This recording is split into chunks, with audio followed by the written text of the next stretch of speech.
اعوذ باللہ من الشیطان الرجیم بسم اللہ الرحمن الرحیم اللہم صلی علی سیدنا و مولانا محمد وعلی آلہ واصحابہ وبارک وسلم وصلی علیہ۔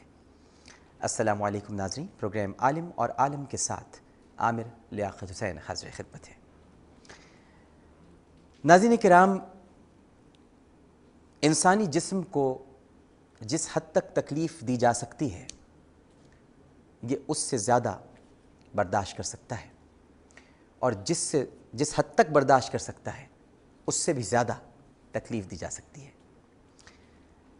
لہٰذا بدبخت اور بدخصلت لوگوں کی حدود کے بارے میں ہم جتنا سوچ سکتے ہیں کہ اس سے بھی کہیں زیادہ ہو سکتے ہیں۔ بڑے بڑے بدطینت، بدخصلت اور فرعونی صفت رکھنے والے انسان ہزاروں برسوں سے پیدا ہوتے رہے ہیں، پیدا ہو رہے ہیں اور شاید پیدا ہوتے رہیں گے۔ حق اور باطل کے یہ مارکے کائنات میں ازل سے جاری ہیں اور ابد تک جاری رہیں گے۔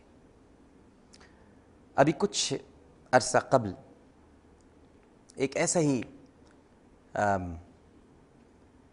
بدخصلت انسان جس کا نام پاسٹر ٹیری جونز، اس نے گراؤنڈ زیرو کے قریب ایک مسجد کی تعمیر کے خلاف اپنے خبث باطن کا اظہار کیا۔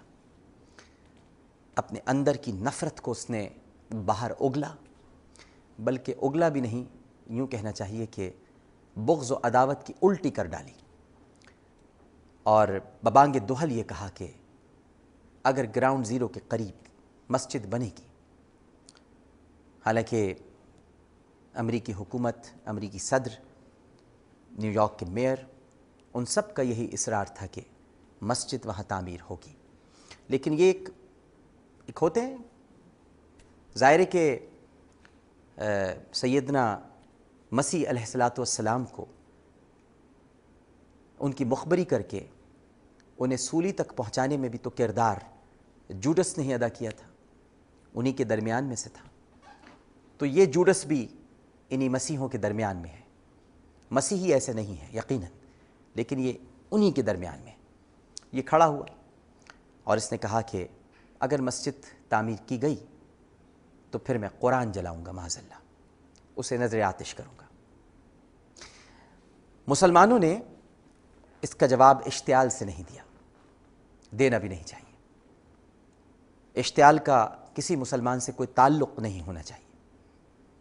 جذبات تو ہیں بہرحال، قرآن کی کوئی توہین کرے، نبی کریم صلی اللہ علیہ وآلہ وسلم کی کوئی توہین کرے، معاذ اللہ، ہم کیسے برداشت کر لیں گے؟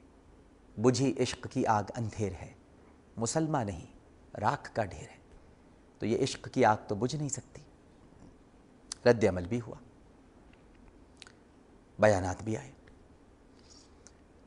ٹیری جونز قرآن نہیں جلا سکا، کیونکہ ٹیری جونز قرآن جلا ہی نہیں سکتا۔ ٹیری جونز کی یہ اوقات ہی نہیں ہے کہ وہ قرآن پاک کی حرمت پر حملہ کریں، اور قرآن اوراق پر چھپی ہوئی آیات کا نام نہیں ہے۔ قرآن تو دل میں نقش کلام کا نام ہے۔ قرآن تو دل میں اترتا ہے، اوراق پر تو بس لکھا جاتا ہے، ادب کے لیے، احترام کے لیے، تاکہ جنہیں پڑھنا نہ آئے۔ دنیا میں بڑے بڑے سائنسدان، معجد گزرے ہیں اور موجود ہیں۔ آپ کسی بڑے سائنسدان سے یہ تو پوچھئے کہ وہ کیمسٹری کی پوری کتاب جو اس نے پڑھی ہے وہ پڑھ کر آپ کو سنا دے، نہیں سنا سکے۔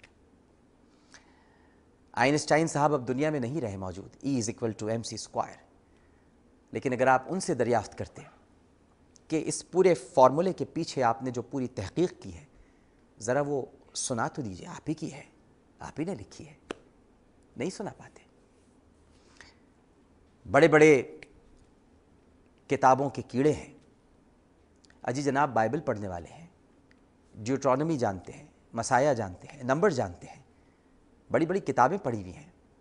یہود و نصارہ نے ان سے کہیے کہ اپنی کتابوں کو ازبر اگر یاد ہے تو کچھ سنا دیں، نہیں سنا پائیں گے جب تک کہ سامنے کھلی ہوئی نہ ہو۔ بنیادی طور پر ہم سب چیٹر ہیں، چیٹنگ کرتے ہیں، چیٹ کرتے ہیں۔ قرآن نے تو یہ فلسفہ ہی مٹا دیا کہ کوئی اسے چیٹ کرے. حافظ کو ایجاد کر کے، حافظ کو تخلیق کر کے، حافظ کو پیدا کر کے قرآن نے نقل کے تاثر کو ختم کر دیا. کس بات کی نقل؟ کیوں دیکھ دیکھ کر پڑھنے کی کوشش کرتے ہو؟ ارے اسے یاد تو کرو، یہ تو ہم تمہارے دل میں اتار دیں گے. اور جن لوگوں نے یاد کیا وہ حفاظ کہلائے. حفاظ سے بھی آگے ایک منزل ہو جاتی ہے جہاں کسی کی یاد، جو قرآن کی یاد ہے، قرآن پاک کی یاد ہے، وہ کسی اور مرتبے پر پہنچ جاتی ہے جہاں پر صرف حفظ مطمع نگاہ نہیں رہتا، بلکہ قرآن کا عشق، قرآن کی محبت، قرآن کی تڑپ، قرآن پر اپنی جان کو فدا کرنا حاوی ہو جاتا ہے. عشق ہو جاتا ہے قرآن سے. ایک تو قرآن کی یاد ہے اور ایک قرآن سے عشق ہے. جب عشق ہوتا ہے تو پھر محبوب کی ہر ادا سے پیار ہو جاتا ہے. جب عشق ہوتا ہے تو محبوب کیسے اٹھتا ہے، کیسے بیٹھتا ہے، کیسے دیکھتا ہے، کیسے چلتا ہے، کیسے پھرتا ہے، کس انداز سے بات کرتا ہے، یہ سب عشق کی کارستانیاں ہیں. لہٰذا جب کسی کو قرآن سے عشق ہو جاتا ہے تو کتنی آیات ہیں، کتنے رکوع ہیں، کہاں پر انداز کریمانہ ہے، کہاں پر انداز ناصحانہ ہے، کہاں پر ایمان والوں سے خطاب ہے، کہاں پر انسانوں سے گفتگو ہے، یہ سب انسان یاد کرنا شروع کر دیتا ہے. تو ٹیری جونز جیسے بد فطرت لوگ کتنے قرآن جلائیں گے معاذ اللہ. ہم نے تو دلوں میں قرآن اتار لیا ہے. ہمارے بچے تو قرآن پڑھتے نہیں ہیں، حفظ کر لیتے ہیں، یاد کر لیتے ہیں. کتنے بچے مارو گے، کتنے انسانوں کو جلاؤ گے؟ ارے انسانوں کی ایک بہت بڑی تعداد ہے، گننے کی کوشش بھی کرو گے تو وہ سارے سر گن نہیں پاؤ گے. قرآن کتاب کی شکل میں موجود ہے، اسے جلا کر سمجھتے ہو معاذ اللہ معاذ اللہ معاذ اللہ کہ تم نے قرآن کو ختم کر دیا. قرآن تو یاد کیا جا چکا ہے، دلوں میں اتر چکا ہے.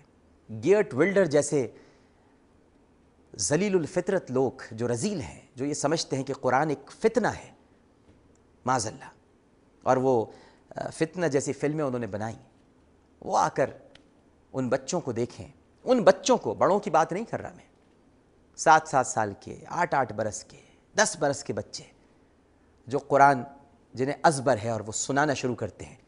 اب کیا بچے بھی مارو گے؟ اب کیا بوڑھوں کو بھی قتل کرو گے؟ اب کیا جوانوں کو بھی سولی پہ لٹکاؤ گے؟ قرآن تو ختم نہیں ہوگا. یہ تو کلام اللہ ہے، اس کی حفاظت کا ذمہ اللہ سبحانہ و تعالیٰ نے لے رکھا ہے.